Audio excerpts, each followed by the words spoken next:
Welcome to this special edition of LEGO Wars.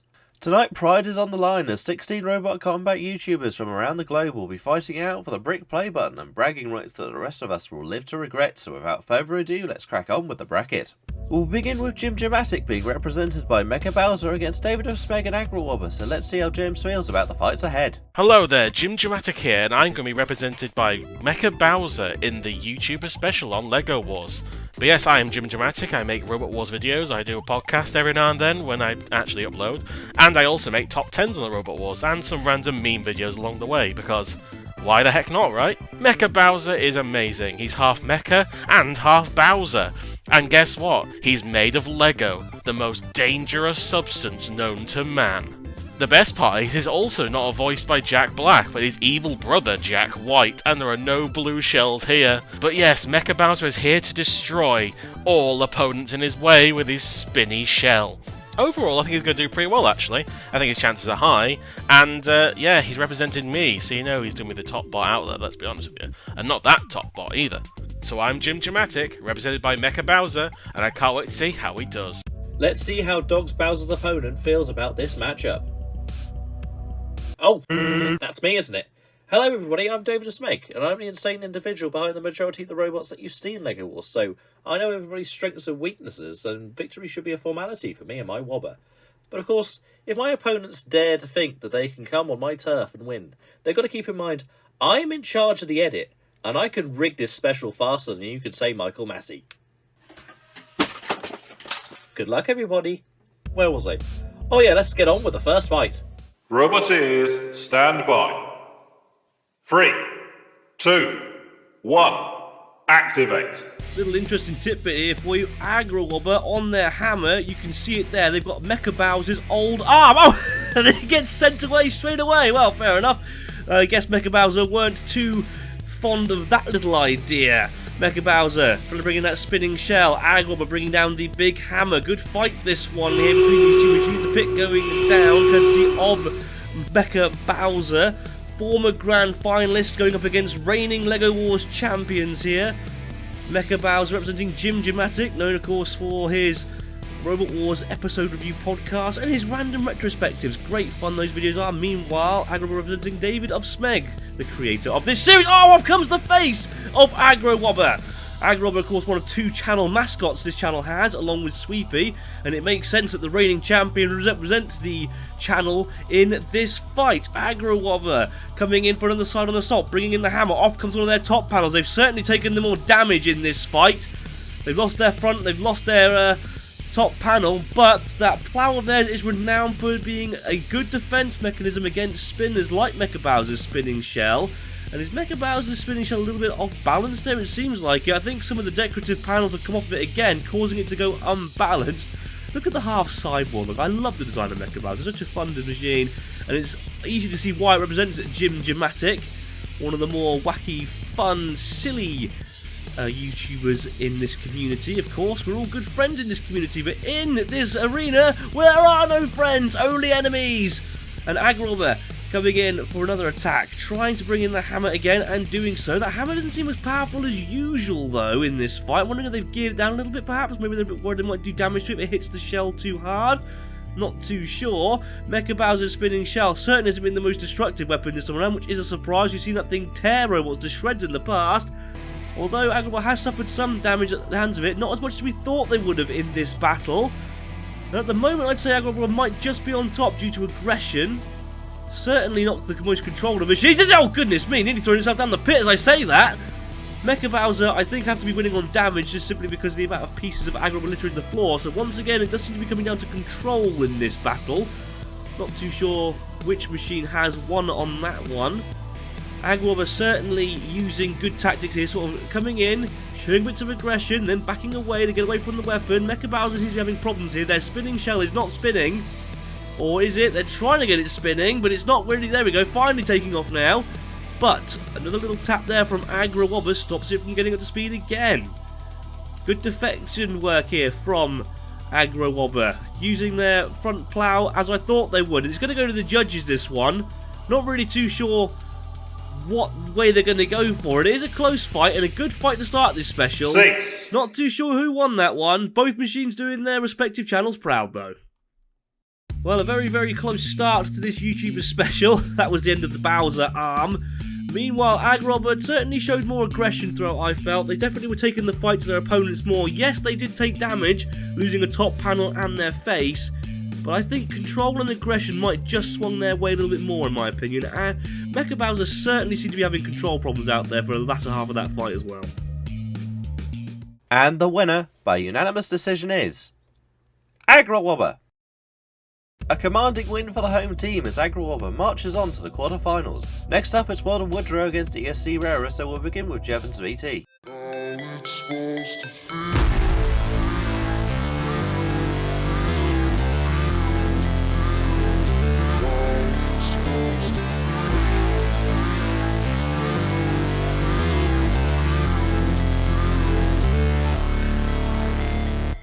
An Emulator managed to flick Atlas up and flip it up and over! I don't think Atlas can find themselves, and now they've lost the track as well, courtesy of that horrifying vertical flywheel of Emulator, and have now taken the back panel of 1 and 2.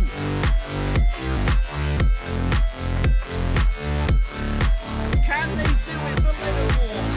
Oh, it's all over, guys. There's nothing left of it. Well, why not? You may as well. Swear I've seen that application video somewhere before. Anyway, let's see what Rara has to say.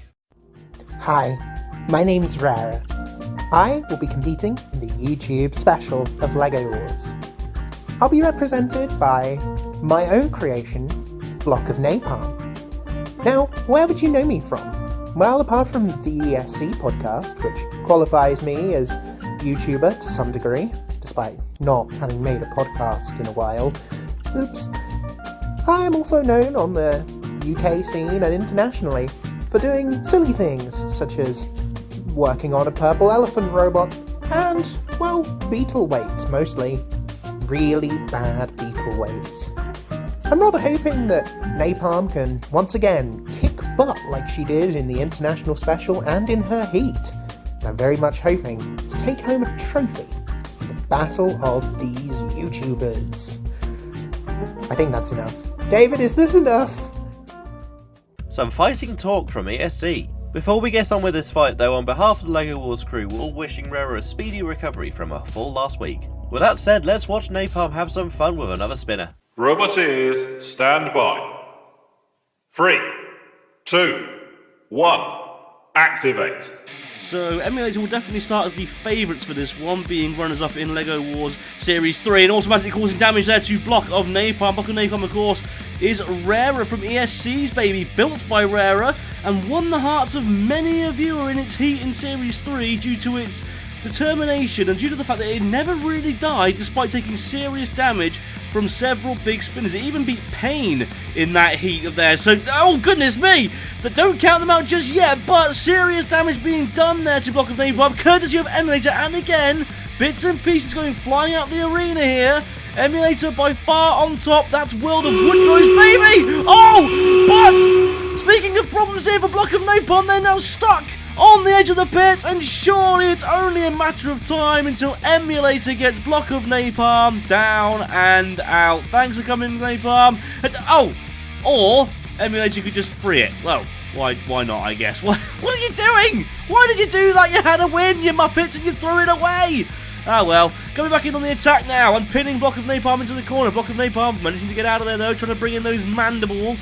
Not really too sure how effective those mandibles are ever going to be in LEGO Wars. Let's be real here, they're a bit rubbish, aren't they? But at least the machine, despite taking all the damage and all this punishment, is still going. Block of Napalm, it has Rough Dougal syndrome in that it takes a hell of a lot of punishment. Look at all the pieces that litter the arena already, yet it still goes. It doesn't die. More pieces getting flent out the arena there as well. All over the place. Emulator by far on top here, but we have seen Block of Napalm take this damage before and come back to win fights. The back panels now come off as well. Don't forget, they were absolutely wrecked against Pain. They managed to get Pain into the pit. I'm wondering if that's what they're going to try and do here with Emulator. Emulator, of course, fears the pit after that grand final loss to Aggro Wobber. It was winning the fight, I felt, but it got pushed down the pit. So, that is definitely a tactic and a strategy that Block of Napalm could try and use to its favour. But Emulator being very well driven here, very well controlled and very damaging. Block of Napalm, I think one of their wheels is damaged as well. You can see, yes, that wheel on the right-hand side. The one just there, look, behind Emulator now, is a bit buckled. It is still able to move out of its circumference zone, but it has definitely hindered the mobility seriously. Block of Napalm showing no signs of dying yet, though. More damage being done courtesy of that huge flywheel of Emulator. The track drive has superior grip as well. Goodness me, it's actually raining bits of Block of Napalm now. And I think now Block of Napalm is stuck on that panel piece. And I think they could be done for here, although we are running very close into time, look. I think the clock's just going to save them. They've got 5 seconds to survive. I think they're going to just about do it. But for me, Emulator, clearly the winners here, surely. 6. Fair play to Block of Napalm lasting to the end, but I think it's an obvious winner. World of Woodrow, you better be proud of your baby bot there, because it did serious damage to Block of Napalm, tearing bits and pieces of Block of Napalm and sending all of them flying around the arena. It even started raining bits of Block of Napalm after a while. Fair play to Block of Napalm, it kept going to the very end, but Emulator caused horrendous damage throughout, and surely are the winners here. And the winner, by unanimous decision, is Emulator. A brave display, but Emulator was too much for Napalm as Jevon moves on to the quarterfinals. But next up is a real all-star fight as Duck faces Pain. We'll start with Goated on his sports ahead of the bout. Hi everyone, I'm Nick Cowan. I'm a senior in high school and I've been playing goalie and ice hockey for almost 10 years now. For 5 years, one of my favorite hobbies has been designing LEGO BattleBots, and I'm here with you all today because I designed Pain. Pain was my entrant for the 3rd season of LEGO Wars. It is a massive vertical disc spinner designed literally for nothing other than just destruction. I don't care if I win or lose, I much prefer just to see a great fight. I'm in it for the damage, the huge hits, and all the good stuff. Huge thanks to the producers for remaking Pain and fighting with it in Season 3 of LEGO Wars. Well, that's all I really have to say for today. Have a good day everyone, I'll see you around. Good talk from Goated there. Let's see how Jimmy feels about the fight ahead. Hello and a Merry Christmas to all you LEGO Wars fans. I am Jimmy Cottam. I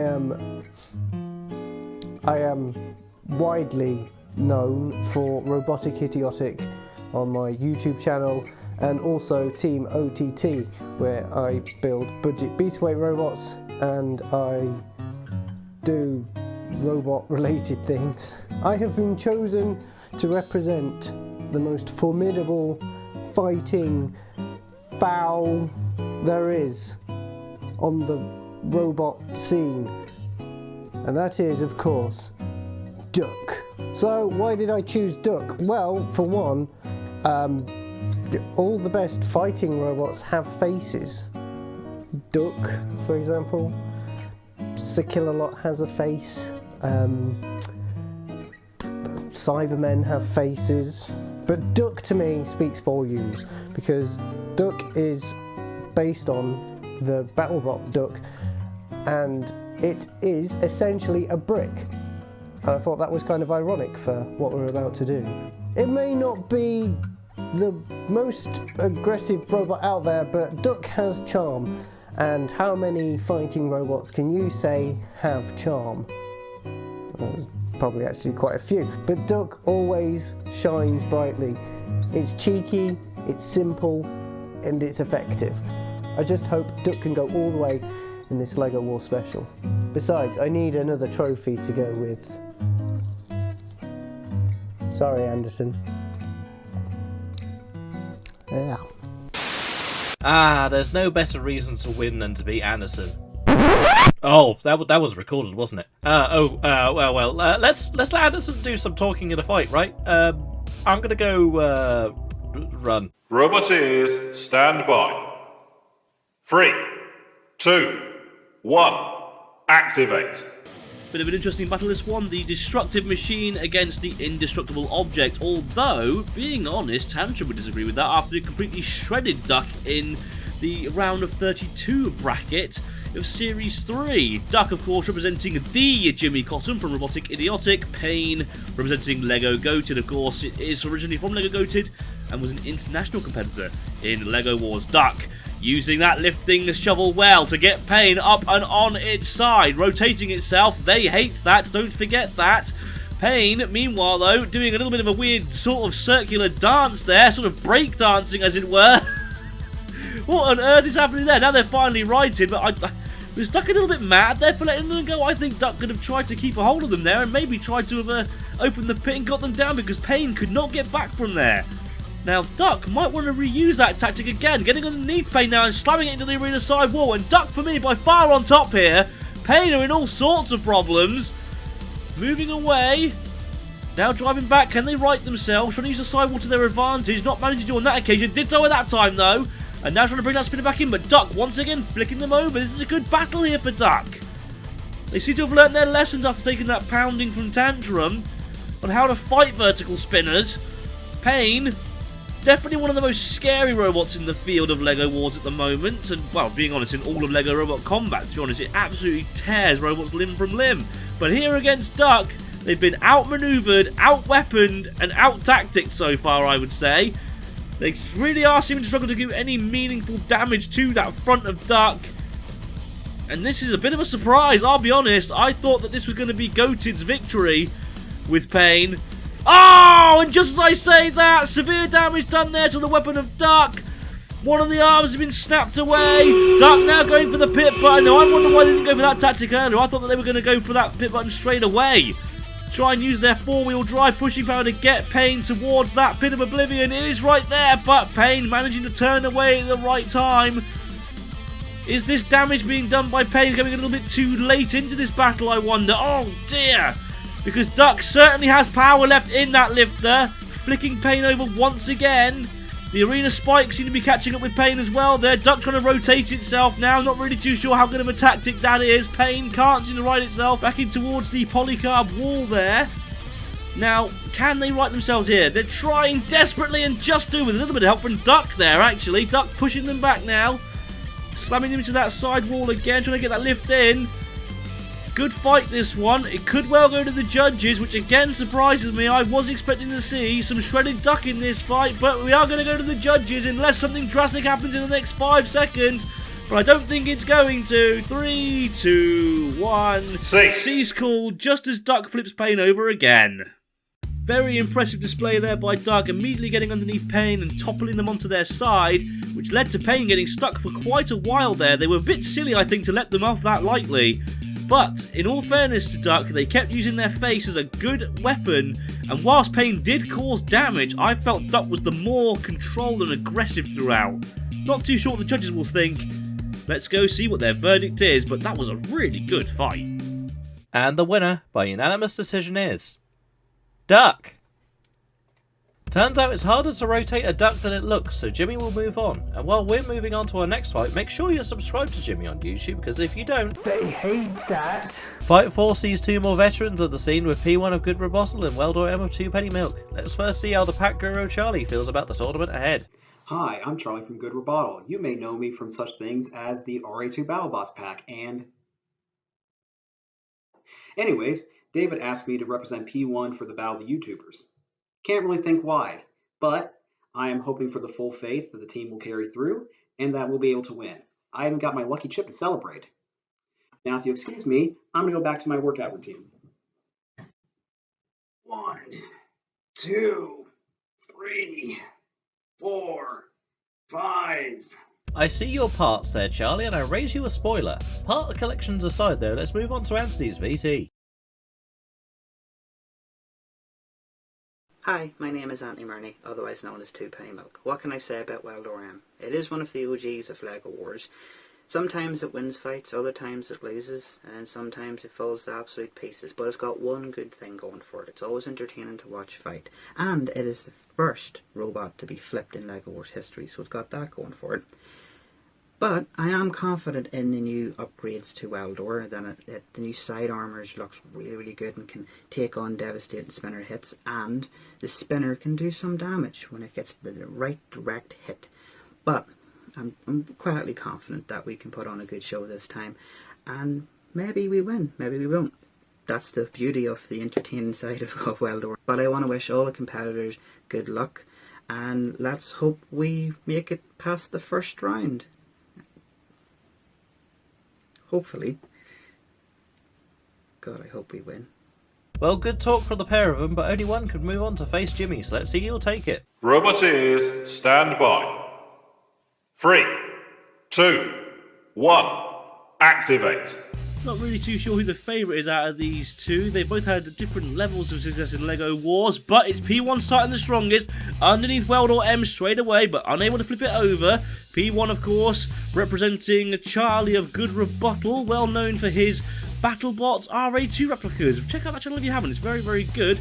And of course, Weldor M, representing Anthony and Two Penny Milk, the home and creator of Ant Weight Anarchy, which of course is well known as being one of the best fan-produced series in history. So, a lot to play for here. Oh, goodness me! And Crabentine, as I'm going to call it from now on, nearly ended up in the pit there, as did Weldor M, but it was good evasive driving there from Anthony's machine to get away from there. Of course, Anthony also owns the Weldor machines now as well. And what on earth is going on here? A little bit of a piggyback, and just managing to get away now, but for me there, Weldor M were lucky not to get flipped up and over. Crabentine buried it in the pit there, but managed to get away as well.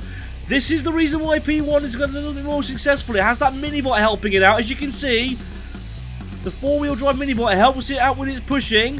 Weldor M's spinner isn't spinning as easily as it usually does, although as I say that, it then spins up to speed, just make me look like a complete idiot. Thanks for that one, guys. Really appreciate that. Nearly toppling Crabentine over now. P1 for me, though, are on top here. They've nearly had Weldor M flipped over several times, and again nearly having them in the pit, but just managing to get away. Just managing to get away. Crabentine now getting a hold of one of the wheels of Weldor M. Weldor M, for me, need to really get that spinner up and running and actually get some damage points in here, because for me so far, if this was to go to the judges, which is looking like it might do at the moment, they could well be going out. Once again, P1 underneath it and shoving it against him in the sidewall. Anthony's baby bot really does need to come out and start doing itself some favours here, because this could be a good rebuttal win at this rate. Crabentine trying to help out its big brother P1. P1 not doing much now, and now all of a sudden an attack from Weldor M onto P1, now going around the pit, almost trying to tempt them to come around themselves. Is the front wedge of Weldor M a little bit buckled there? Did it look buckled to you? Not too sure. Trying to do damage now to Crabentine. Not really managing to do so in that case, though. And what on earth is happening to P1? P1 has gone from being a very aggressive, very well-controlled machine to sort of jittering around all over the place. They have had control problems in the past, and I think this is exactly what's happened right here. Oh, it's one now. One of the little scoops from Crabentine has been removed, courtesy of that bar spinner. And remember, because Crabentine is technically a mini-bot, it is technically part of P1, so any damage that thing takes, P1 also takes it technically. So that will go against P1 in a judge's decision.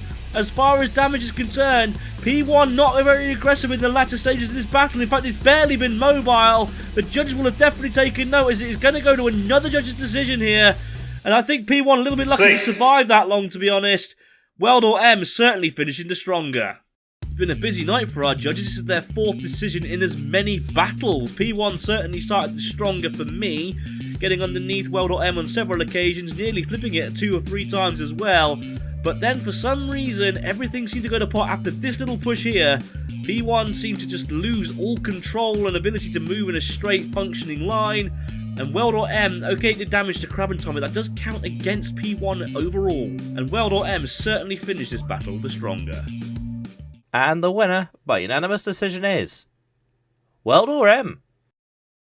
The curse of thermal cutout returns to haunt Good Rebuttal as Two Penny Milk moves on. We shall proceed on to our next fight, and we've dragged Mr. Psycho out of retirement to fight Mitch at the Orc Corp. We'll start with... Oh no. Mitch and... Mastiff. Hello there, I am the Orc Corp, Robot Arena 2 tournament host, artist, illustrator somewhere in the middle, and overall dork. And I have been invited very kindly to take part in LEGO Wars, represented by Mastiff. Honestly, that's actually pretty fitting, considering that I helped make the Mastiff massive a thing. Ah, yes, see, I miss those days. Now I know what you're thinking. you've got Mastiff, you may as well count your dreams goodbye. On the contrary, did you see Mastiff's latest run? Actually did pretty well for itself despite falling apart. So hey, I have hopes, I have dreams. Let's see them get broken. Time to order a tombstone. Good to have Mitch on, but why did you have to choose that? Ah well, let's see what Mike has to say. Hi, you might know me as Mr. Psycho, the person who buys heavyweight robots and then leans them against walls. Or as the person who makes BattleBots videos because BattleBots are awesome. But I don't do that anymore. In this one, I have Frenzy, which is this incredibly destructive hammer robot. I don't even know why the other competitors have bothered to show up to this competition, because Frenzy is going to utterly obliterate all of them and crunch all of their robots into tiny pieces of plastic dust. Conveniently, the same size of plastic dust they use to mold new bricks. Might need to rethink that strategy. Either way, I'm looking forward to seeing who Frenzy's first victim is. Well, this announcer will be totally biased, and I hope the post-retirement starts strongly against Mastiff. Roboteers, stand by. 3, 2, 1, activate. Both these machines, seasoned veterans of LEGO Wars. Frenzy with the big hammer causing damage to Mastiff straight away. Not only did they manage to lock off its flipper, but they've also managed to remove half of its mouth. Look, that's a bit interesting. It looks like there's sort of a weird stroke out there. Mastiff, of course, representing the Orc Corps. A very good artist in the community, hoping to draw out a good battle plan here. But they are up against it with a Frenzy and that huge hitting hammer, of course, representing Mr. Psycho, one of the biggest names of the community. He's been a huge part of the robot community on YouTube, actually. He was one of the very, very first faces of it. Many consider him to be the face of it for a long, long time. Off comes the other bit of Mastiff's mouth now, as Frenzy moving away. Oh, what are they doing? They nearly threw themselves down the pit, now trying to use the hammer to get themselves away. Mastiff trying to get them down the pit. In trying to flick, they've also seemed to have thrown their flipper over their back, so it's some sort of weird tail of the machine now. Not too sure. Frenzy's managed to get away from the pit now, or has it? No. They're still on the edge, and they are down! Mr. Psycho out, and the Orc Corp through. Bit of a crazy end to that fight. It all started horribly wrong for Mastiff, having its flipper absolutely decapitated, its face decapitated, but Mastiff used good driving throughout, much better than Frenzy's anyway. Frenzy nearly pitted itself. They then managed to get away from the pit, only for Mastiff to outdrive them and shunt them down. I don't think that's how any of us were expecting that fight to go, as Mitch and, Mastiff progress on to the quarterfinals. They'll face the winner of our next bout between Robocast and... Hello everybody, I am Ben from Team Panic. Let's first see how Sam feels about Mingo's chances. Hi everyone, my name is Sam Elliott64 and I am being represented by Mingo in the LEGO Wars Battle of the YouTubers. As you may know, I do the podcast, the Robocast, on my own YouTube channel, and I am 1/4 of the two-headed Death Flamingo combat robot team. Unfortunately, they couldn't get Joe Brown, who actually has more subscribers than me, to be here today, so I guess I'll just happily fill in where required. Mingo is unusual, ungamely, and I kind of love it, and that's why I feel like, just like its kind of real-life counterpart, it'll be kind of difficult to beat. However, I do feel much like the real-life counterpart. We do lack that killing edge, and I feel like it's going to require a few snookers for me to bring home the title in this episode. However, I feel like, you know, it's put on some good performances in the past in LEGO Wars. You know, it's made the bracket in the last 2 seasons now. So, hey, look, stranger things have happened. Let's go, Mingo! It's okay, Sam. Ben's got more subs than most of us, so it's fine. Speaking of our Aussie counterpart, let's see how he thinks of the fight ahead. Ah, perfection. Oh, I didn't see you there. Wait, this intro feels wrong. Hello everybody, I am Ben from Team Panic, and you may remember me from such videos as Mixing and You, a Fly Sky Guide. I heard you like spinners, so I put a spinner in your spinner so it can spin while it spins. Screws, the future of transportation. How to get rejected from BattleBots, a 3-part docu-series. Can a toaster also be a robot? And of course, How Not to Break Your Arm, an experimental guide. I think Annie is going to do spectacularly in LEGO Wars. She does well everywhere else, as you can see quite clearly. She is going to smash it in LEGO Wars. We at LEGO Wars would like to clear the record that we did not break his wrist. Oh, and there's a fight, so let's enjoy that. Roboteers, stand by. 3, 2, 1, activate. This should be a fun battle between two of the more wacky robots of LEGO Wars. We've got Annie, Are You OK? The smaller machine with the big undercutting flywheel, and of course two-headed Deaf Flamingo with the pink and the peckers and the silly driving and the exposed wheels. Will Annie be able to take advantage of those? Annie representing Ben from Team Panic, Annie's creator and builder, renowned Australian roboteer. Oh, and Annie losing her face is a surprise. Almost always happens. Why am I surprised? I'm not really. Meanwhile, Mingo has lost a few body panels as well around the arena, representing Sam Elliott 64, creator of the RoboCast, also builder and part owner of Two-Headed Deaf Flamingo as well. Down comes those peckers now as they pin Annie against the arena's side wall, trying to use those weapons to a destructive advantage. Not really managing to, though. They've got more of a Shunt Series 1 vibe going on with there, let's be honest. Although they are more designed to grab a hold of robots so they can control them around the arena easier. Annie didn't really perform very well in LEGO Wars Series 3 with their undercutting bar spin, and they put the flywheel on this time, hopefully to give it a bit better control. Not too sure how well that will work out for them. Pit button pressed there by Mingo, but it didn't go down. We're having pit problems again, maybe. Mingo performed reasonably well in LEGO Wars this time around. Made it to the round of 32, if memory serves correctly. They also made it to the round of 16 in LEGO Wars Series 2. Lost to 2 Jeff, 2 Fabulous after being pulled apart by it. And they've certainly taken the most damage in this fight, haven't they? Annie's lost her face, but apart from that, she's held up pretty strong. And fair play to Annie, they seem to have a lot better control of their robot this time around. In the heats, it kept falling over, it kept killing itself, and kept dying under no pressure. But here, they've lasted longer than all three of their previous fights combined, and thank goodness me!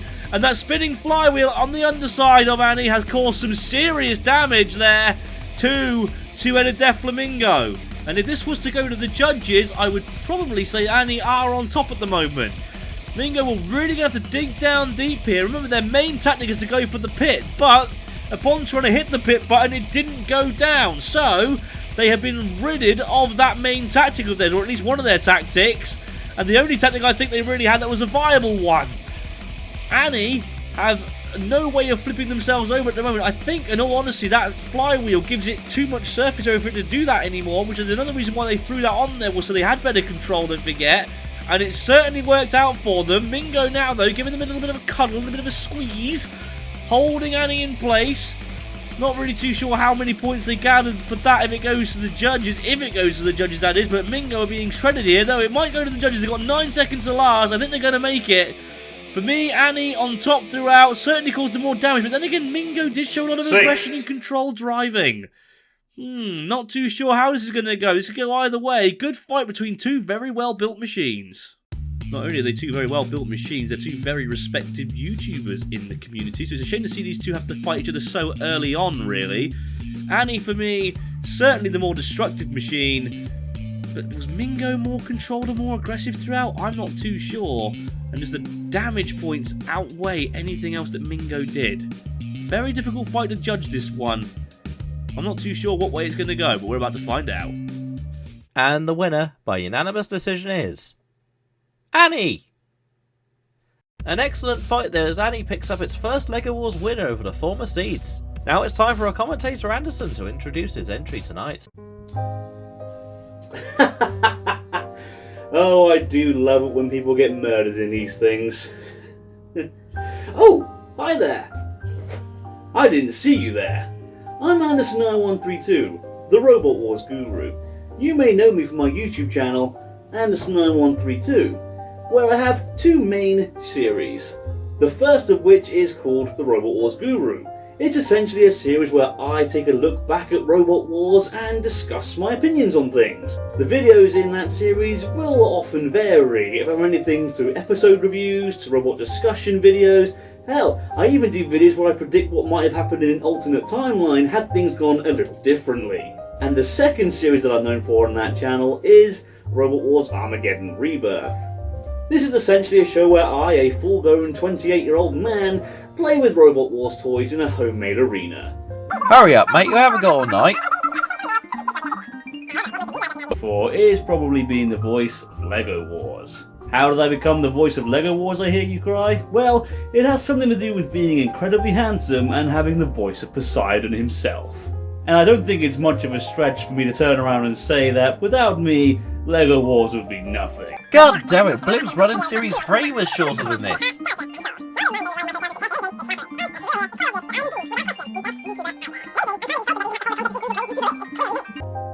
So, to claim what is rightfully mine, I've had to bring out the big guns, and I'm entering Atlas.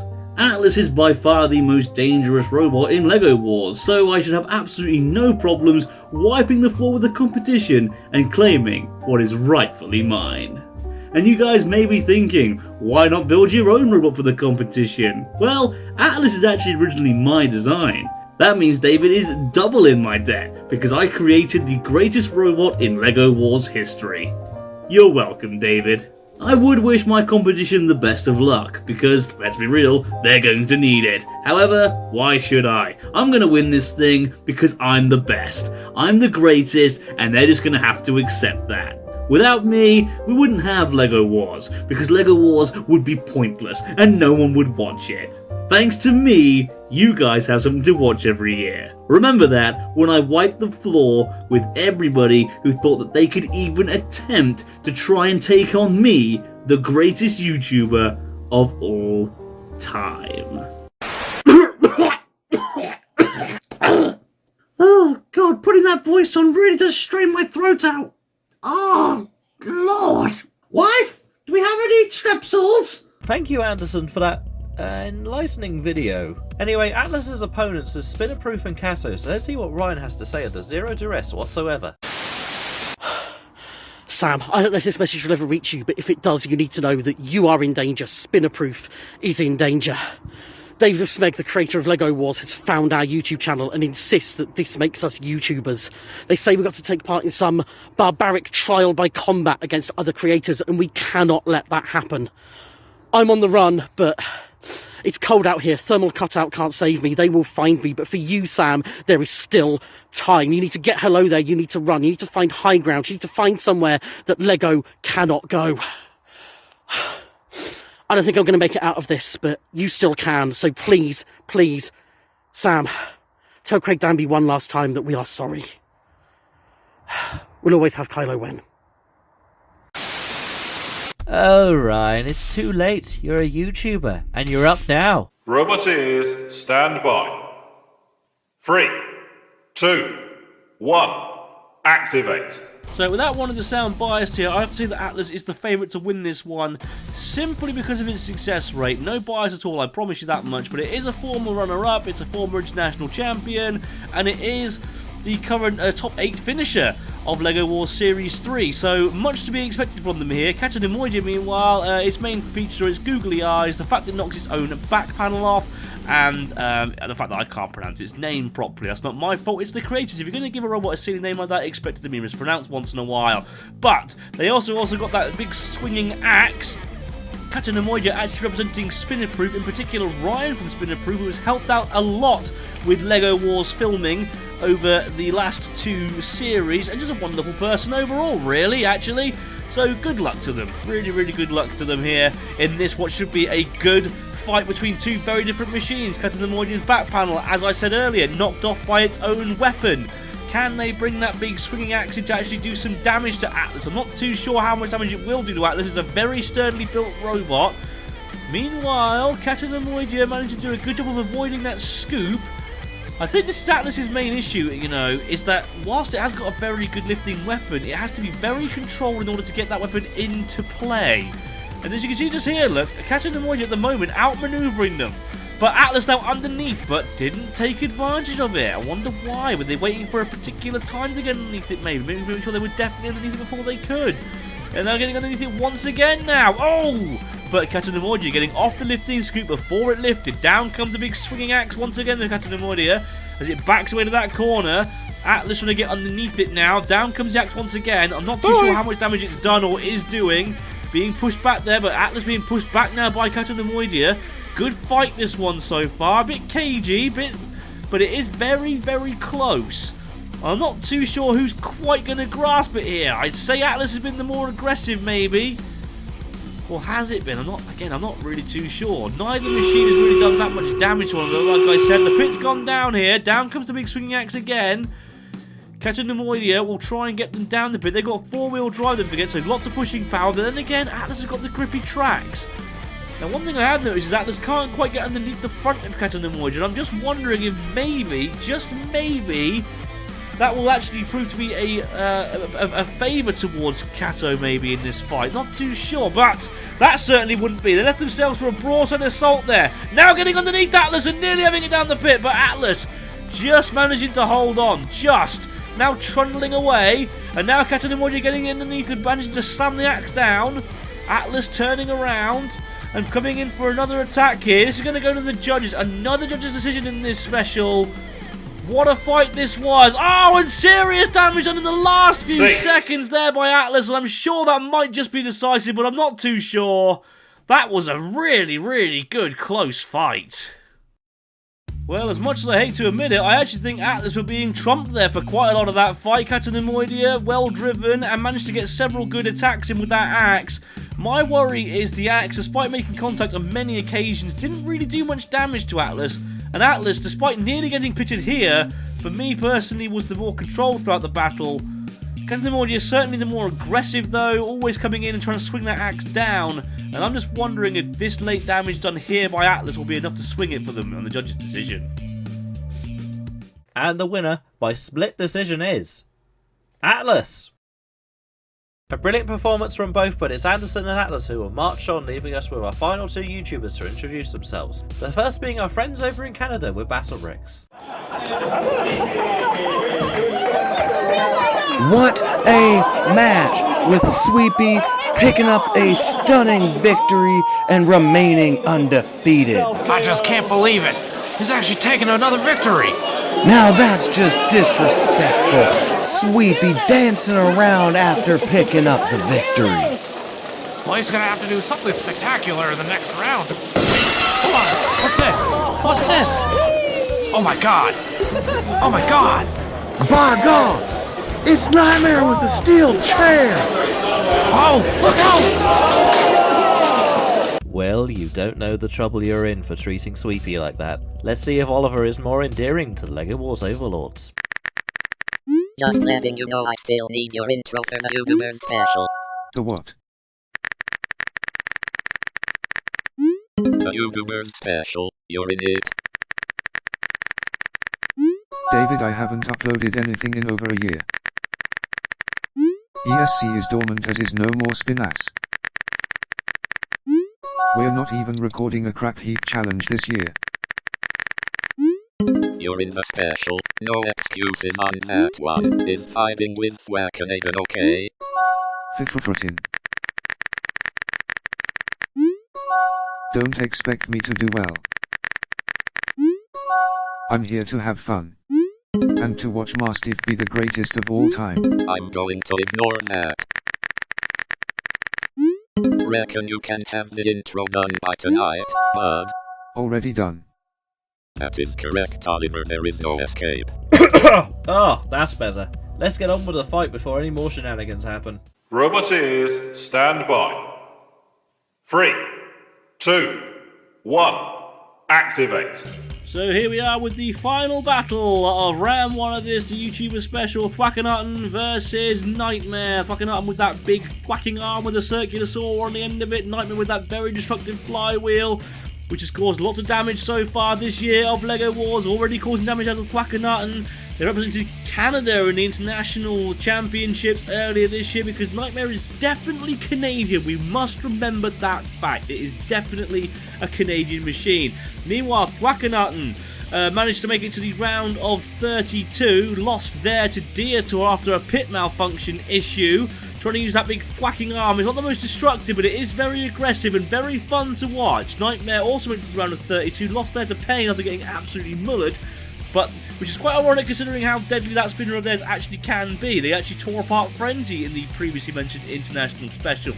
Representing Battle Bricks, another famed Lego robot content creator on here, the space of YouTube. Thwackenarton backing into the pit button, but once again, look, the pit has refused to open. That really is proving to be a problem in this special so far, which is a shame. Thwackenarton, of course, representing the Great Stapley, not only renowned for being part of ESC along with the previously seen Rarer actually, but also, much like Rarer and Ryan from Spinnerproof, a big friend to LEGO Wars and was once again helpful in the filming process. Isn't that lovely? But we don't like lovely here on LEGO Wars, we like destruction and mayhem. Come on, destroy each other. We have no friends in the arena, just enemies! And Thwackenarton taking some damage there. The back end of Thwackenarton looking very, very loose and knackered now. After that devastating spinner of Nightmare trying to pry off the top panels. But Thwackenarton is a very sturdily built machine. It doesn't really bend or buckle that much. So the fact that it was actually able to do that kind of damage is actually a bit of a surprise, to be honest. Nightmare backing away, coming in again with that huge flywheel, trying to cause more damage to the wheels, more damage to that back, more damage to the axle, more damage in general. That's what we like to see on LEGO Wars. Down comes that big swinging arm once again of Thwackenarton, but the aggression side certainly is on their side. But being honest, the damage is definitely in the Nightmare's ballpark. Once again, it comes down to control, and out of these two, I'd say Nightmare is slightly more controlled if it was to go to the judges.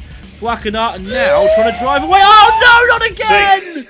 Thwackenarton once again caught out by a pit malfunction. Oh, is that fair?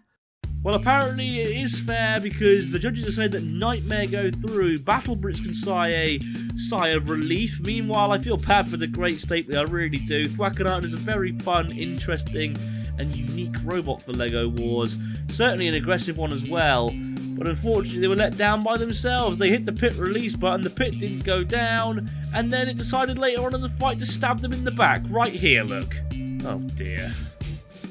Looks like Thwackenarton's ability to scare the pit is still strong as Battle Bricks and Nightmare move on to the quarterfinals and a rematch from the International against Atlas. That fight will be later on, but first up it's the Norfolk off between yours truly and Weldor MR2 for a place in the semis. I swear I've seen this fight somewhere recently. Roboteers, stand by. 3, 2, 1, activate.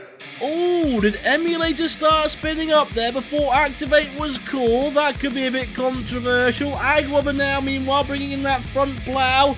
The vengeance crunch of all vengeances. These two machines were our grand finalists for LEGO Wars Series 3, and Agwabber managed to reign victorious in that one after pushing Emulator down the pit. But with how awful the pit's reliability has been in this special, I don't think they've got that on their side. No, once again the pit button pressed, but once again the pit failing. And without the pit, does that mean Emulator has what it takes now to do the damage it did in the grand final and go all the way in this fight?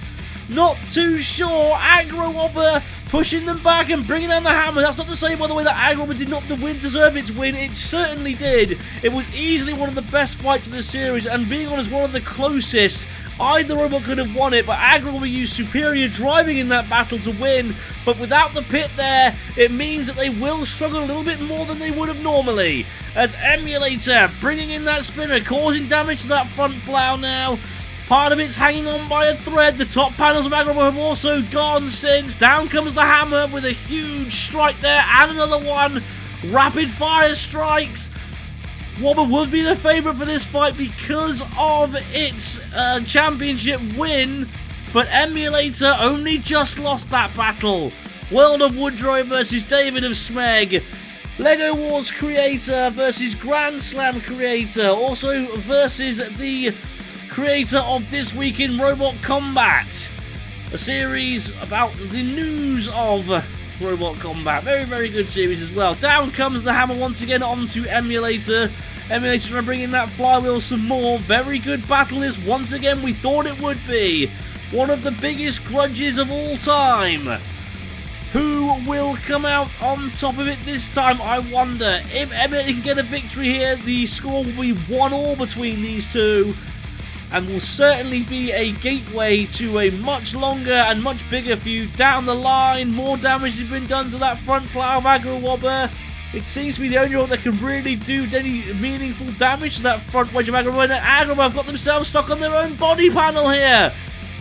Look at that, the wheels spinning like mad. But they can't get away from there. Oh, can they? Yes, they can. They just finally got some grip. Emulator, they thought they had it. Weldor MR2 was about to do a backflip in celebration. But Agro-Wobber out of nowhere managed to get his wheels on the ground and now pinning Emulator in and smacking it with that huge hammer of theirs. Now having to release it, of course, because of the release clause in LEGO Wars, and pushing in again. We're into the final 7 seconds, so it is going to go to the judges this time. This fight is just as, if not closer than the first. 6. What a battle that was. I honestly haven't a clue who's won. These two just can't have a bad fight, can they? Absolutely fantastic from beginning to end. Serious damage caused to Wobber via the spinning flywheel, but Wobber was able to use good aggression and control with his axe weapon, bringing it down, getting several good meaty shots in, out-pushing them as well. For me, the most decisive thing was this bit here. Agro-Wobber got stuck, but then they broke free and pinned Emulator against the sidewall. What a battle! And the winner by split decision is Emulator. I have been legally advised to confirm Weldor MR2 and Emulator as the winner of this fight, and they will move on to the semi-finals. Anyway, let's hope the pit works on our next quarterfinal as Jimmy and Anthony go head to head. Roboteers, stand by. 3, 2, 1, activate. So interesting fact here, after the last battle, Weldor M was donated Crabentine by P1 to continue the success rate forward. So, we get to see more of that little blighter in LEGO Wars. Isn't that wonderful? Duck managing to get underneath it though, and grabbing a hold of it using its lifters. Now Duck managed to beat Pain in the last fight. Quite surprisingly, actually, a lot of people would have put money on Pain to win that one, but Goaty took the early loss, and the W went to the Jimmy Cosmo Robotic Idiotic, goodness me, who nearly managed to flip over Weldor M there. Weldor M were a little bit lucky to beat P1 if you ask me. As long as knock against Two Pony Milk, great YouTuber, great YouTube channel, great content, but you have to admit P1 were on top for the majority of that battle. But due to control problems and technical issues, Weldor M was deemed the victor in the end. Duck now being pressurised by both Crabentine and Weldor M. Pushing away, there goes the pit button, sort of, maybe not too sure. I'm not even going to bother mentioning when the robot hits that anymore, I don't think. It just seems to be work when it wants to work these days. It wouldn't be LEGO Wars without a malfunctioning pit, would it? Now, Crabentine trying to get underneath Duck and push it backwards for Weldor M. Weldor M trying to bring in that spinner. No real damage done, though, to that lifting plough there. That lifting plough, of course, taken serious damage so far in this YouTuber special. Took damage from Pain in the last fight, now getting underneath it once again, but again, Weldor M not flipping over. Now, that is one thing about Weldor M that not many people seem to actually appreciate or understand. It's been designed in such a way that it's very, very difficult to actually flip over. That's a good design choice, really. Crabentine and Weldor M now doing good teamwork and good tactics to pin Duck against him in the side wall. Ducks do not like being rotated, don't forget. They hate that. The Jimmy Cotton sat on the edge of his seat right now because he could potentially be going out at this rate. I'd say this one wants to go to the judges. It's been very close thus far, but more attacks like that could certainly put Weldor M ahead on points. Duck, though, coming in with another good attack there, getting underneath the back of Weldor M, trying to lift it up into the air. Crabentine not really doing anything effective right now. Getting underneath the back of Duck as Duck tries to lift up Weldor M. Almost like an anything you can do, I can do better sort of thing there, really. Weldor M pinned into that side wall now, but getting away just, I think. Duck getting underneath Weldor M, trying to flick it up and over. Good fight this. Two very different robots giving it their absolute all. Those usually do seem to be the best fights, really. Weldor M getting that spinner back up to speed. Duck trying to get underneath them and doing so, pushing them back. We're into the final. Oh, few seconds! Weldor M losing its weapon in the 6. final 6 seconds of the fight. Well, that proved to be decisive. I'm not too sure. Duck now, what are you doing?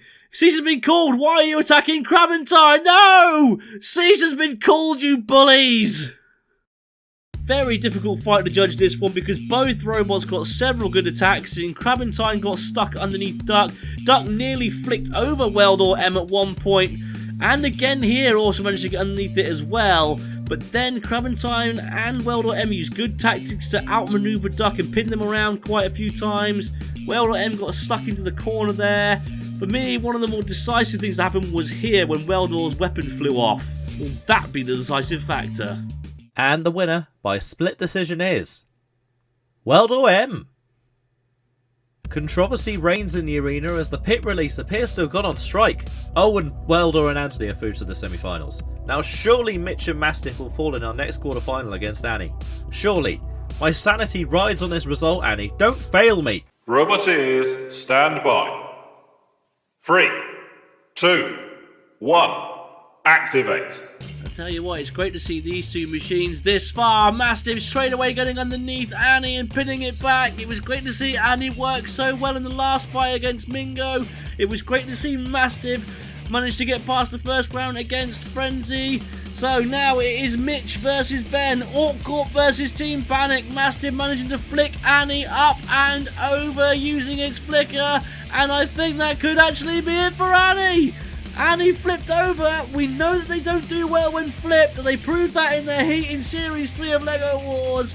And I think they've managed to prove it again here because at Mastiff, I think have won this one. Annie can't move and they're being counted down. What a surprise this is. Mastiff moving on to the top 4 of this YouTuber special. And Ben from Team 6. Panic will be going back home. Slightly disappointed, but less disappointed than his heat.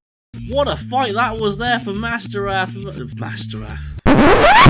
What a fight that was there for Mastiff. Immediately box rushing Annie, pinning it against the arena sidewall so they couldn't get that spinner up to speed. And then they just charged over to them again and managed to get them toppled over. Fantastic work. Annie couldn't move after that and it was game over. What a win for Mastiff. I'm done.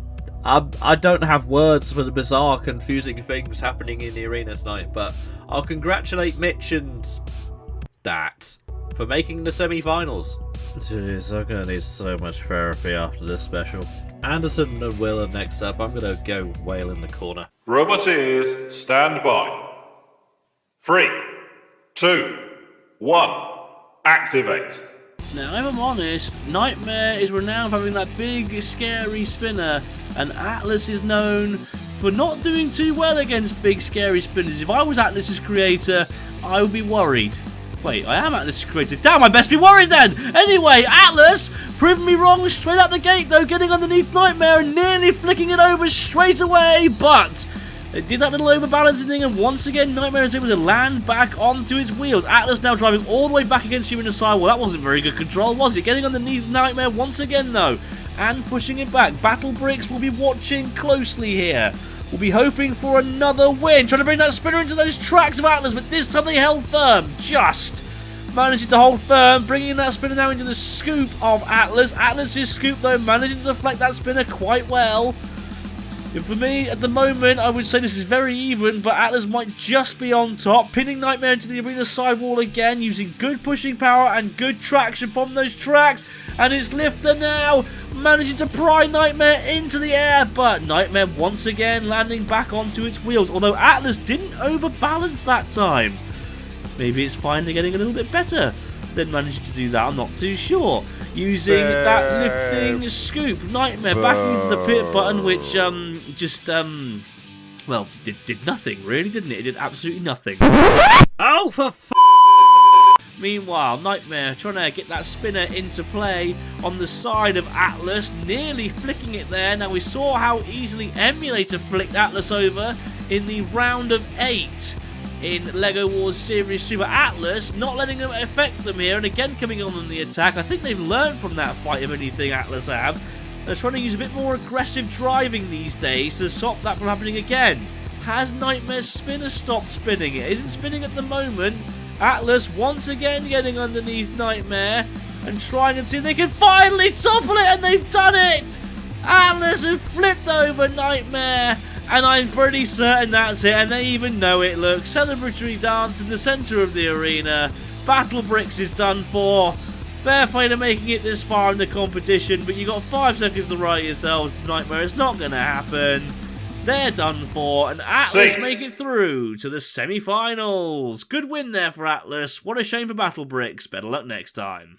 Atlas were very, very aggressive in that battle. The most aggressive I've seen them in a long time, pinning Nightmare against you in the sidewall on several occasions and lifting them. And whilst Nightmare did try to do damage with that spinner of theirs, Atlas, for me, was on a whole different level, able to outmaneuver it, use its scoop to good effect to stop the spinner, and eventually flip Nightmare up and over. And once that was done, there was no way back for the Canadian machine. Atlas go through. A dominant win this time round as Anderson and Atlas move on to another semi-final. Meanwhile, discussions are currently being had between Smeg Incorporated and the Pit Released Union to hopefully find a solution to this ongoing pit strike. We'll have to wait and see if a solution has been found in this first semi-final between Weldor Woodrow and 2 Penny Milk. Roboteers, stand by. 3, 2, 1, activate. A battle between two of the biggest pillars of the community, 2 Penny Milk and Weldor M versus Weldor Woodrow and Emulator. Emulator will start as the favourites due to more recent success, and they've already done some damage there to Weldor M. Weldor M was a little bit lucky to get as far as it's gotten, if you ask me. Again, not only against P1, but also in the last fight against Duck, it was a very close decision. Some even believe that Duck should have actually won that fight. Jimmy Cotton was reportedly furious over the fact they didn't get another YouTuber special trophy to rub in my face every 5 minutes. So I have to thank Weldor M for that much at least. Meanwhile, Emulator managing to beat Agor in the last round. Because of that, Weldor Woodrow quietly confident that this machine can go all the way in this special. And with the damage it's capable of causing, I wouldn't be surprised if it did at this moment in time. It is by far the scariest machine left in the field, if you were to ask me, because of that spinner. But Weldor M, using good driving and precision tactics, oh! To take off one of the tracks there! Now we know for a fact that Emulator can run on one track. We know that. We saw that in the semi-finals of Series 3 of LEGO Wars. So we know for a fact it can do that. Oh, Weldor losing its spinner and having its chassis absolutely destroyed as well. But, so obviously that damage to the Emulator only really superficial, being honest. It's not major damage, is it? But Crabantine and Weldor M using good teamwork and tactics to manage to outmaneuver Emulator, slam it into the arena sidewall, pushing all around. Emulator certainly on top for me at this point of the fight, but anything can happen yet, don't forget. The only thing that can't happen, I think, is the pit being released, because for some reason that doesn't work anymore. Can Emulator get that spinner in and cause some serious damage to Crabantine, maybe? Or maybe to Weldor M, I'm not too sure. Weldor M getting in behind Emulator now, pushing it along. Good control, good aggression. Trying to do more than that, though. Trying to really outmaneuver them and keep away from that spinner. Oh, Crabantine flipped over. You ever seen a crab stuck on its back shell at the beach? Well, if not, there you go. You can see that. Oh dear. Oh dear, poor Crabantine. Well, Weldor M still using good aggression and control for me, and being honest, since that damage was done, it hasn't really had much more damage done to it. Emulator, meanwhile, has lost a track, being slammed into there as well. Will the pit button be pressed here, and will it actually go down for a change? Not too sure at the moment. Weldor M nearly flicked over. We're into the final 8 seconds of this battle, so it is going to go to the judges. For me, I think Emulator may have just swung this one on the damage caused, but Weldor M did show a lot of control and aggression throughout. Very good fight as usual. The damage was certainly Emulator's from early on, causing damage to the front panel of Weldor M and smashing bits left, right and centre. But Weldor M used good control to manage to get that snipe shot on the tracks, and whilst it didn't kill Emulator, it certainly hindered them for the rest of the fight. Emulator retaliated though, causing serious damage to the chassis and the weaponry. But then Weldor M spent the rest of the fight in control and on top. certainly showing more control and aggression throughout. This is another tough fight for the judges in a special full of them. Good fight though. And the winner by split decision is Weldor M. Another tight decision, but it's Anthony and Weldor who will make the YouTubers final. Let's see if Anderson can help me regain some sanity by smicing Mastiff once and for all. No hard feelings, bitch. Roboteers, stand by. 3, 2, 1, activate. Not only a battle between two YouTubers this one, but also a battle for Midland's pride. Warwick versus Coventry. So, not too sure how many people, if anyone actually cares about that. So anyway, back to the main action then. Mastiff, representing the Orc Corp, of course, who has managed to get 2 surprise victories thus far to get this far. Managed to beat Frenzy in round 1, beat Annie, are you okay, with a very impressive KO win in the last round. Atlas, meanwhile, beat Catto. Oh my god, the pit worked! The pit just worked! There are miracles in the world! I cannot believe it! Santa must exist!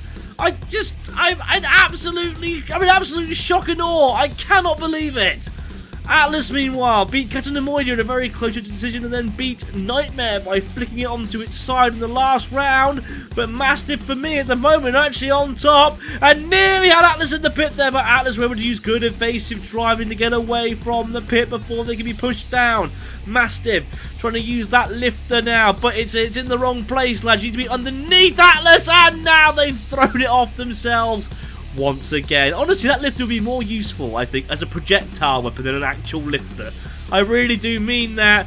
Mastiff has just fallen to pieces throughout this fight, but at the moment I would still say are on top because Atlas has had no meaningful attacks against it, and Mastiff has certainly been the more aggressive and the more controlled. This is a bit of a surprise here so far. I thought Atlas was going to cakewalk this, and that's not me being biased! Mastiff, what are you doing? You are on top! But it's only a matter of time now, surely, until the great run runs to an end. Well, it was a great run for Mastiff, but it ends here. Before I continue, I would just like to offer my condolences to the Orc Corp there. Ha, ha, ha. Warwick reigns supreme. Oh, and Atlas also managed to make it to the final of the special. I guess that's important as well. Mastiff, in all fairness and all jokes aside, was by far the more aggressive robot and in my opinion was winning the fight up to that point, but was let down by its own stupid driving as it got itself stuck on the edge of the pit, and that gave Atlas the perfect opportunity to throw it down. Come on, Atlas!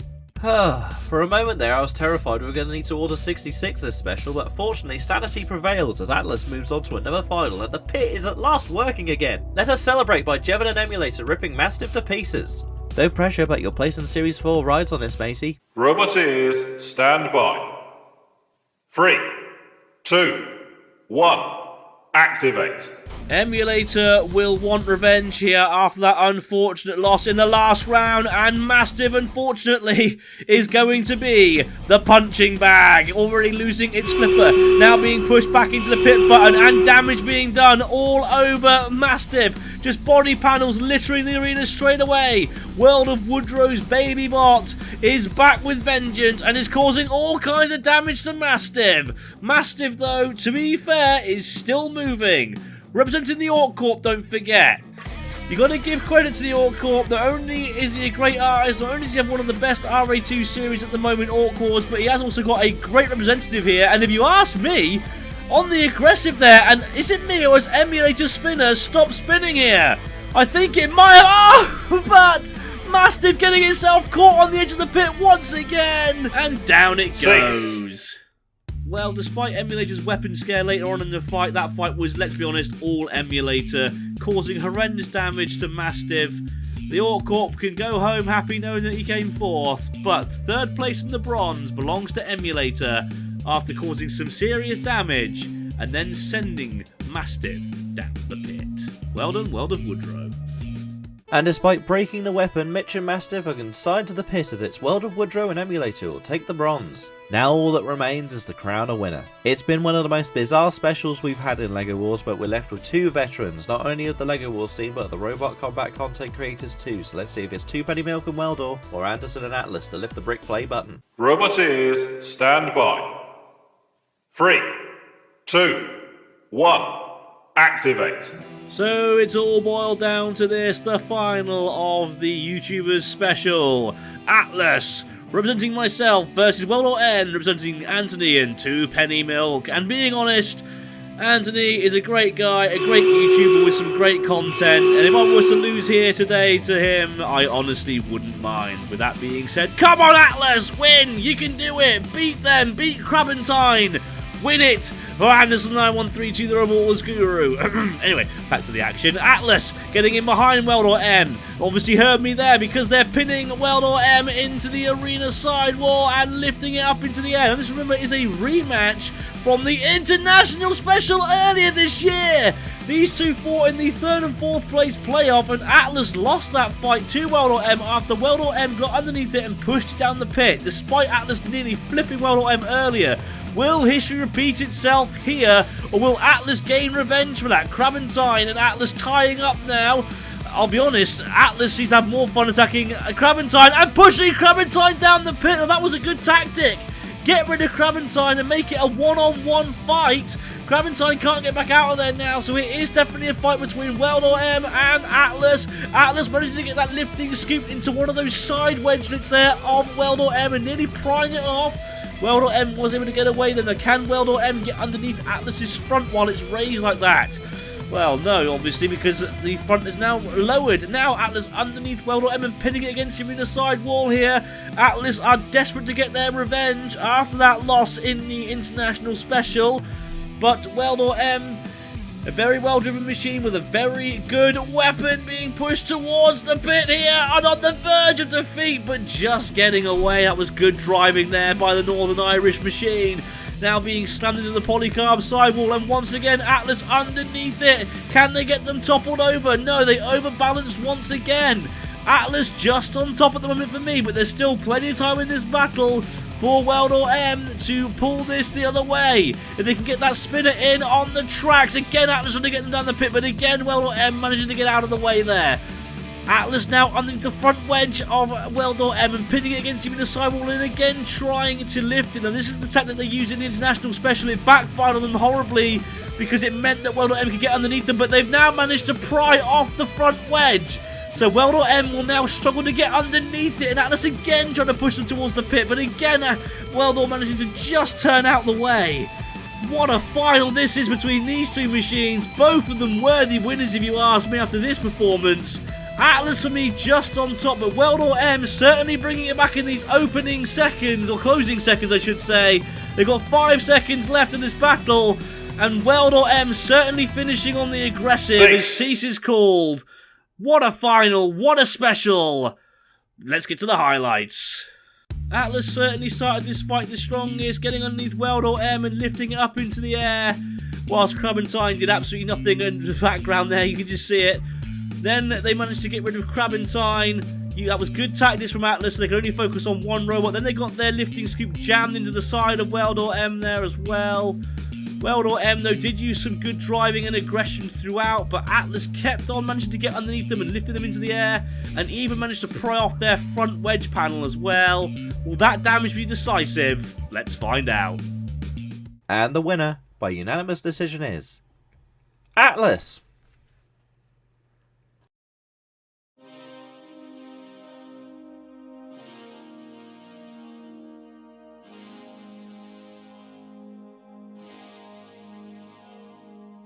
Well, I hate to say I told you so, but I told you so. Still,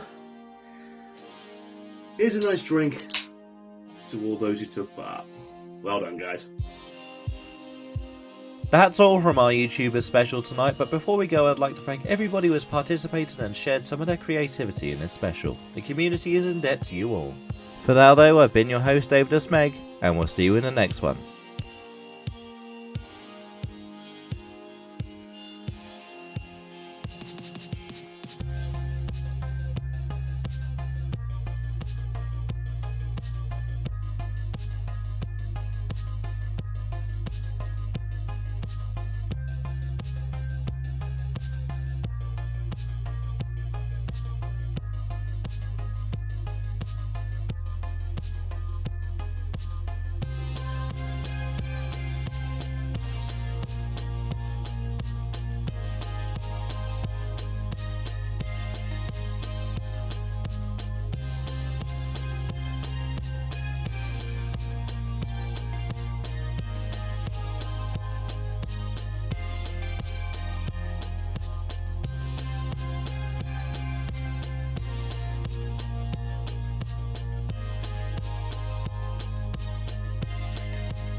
Oh, that's nice.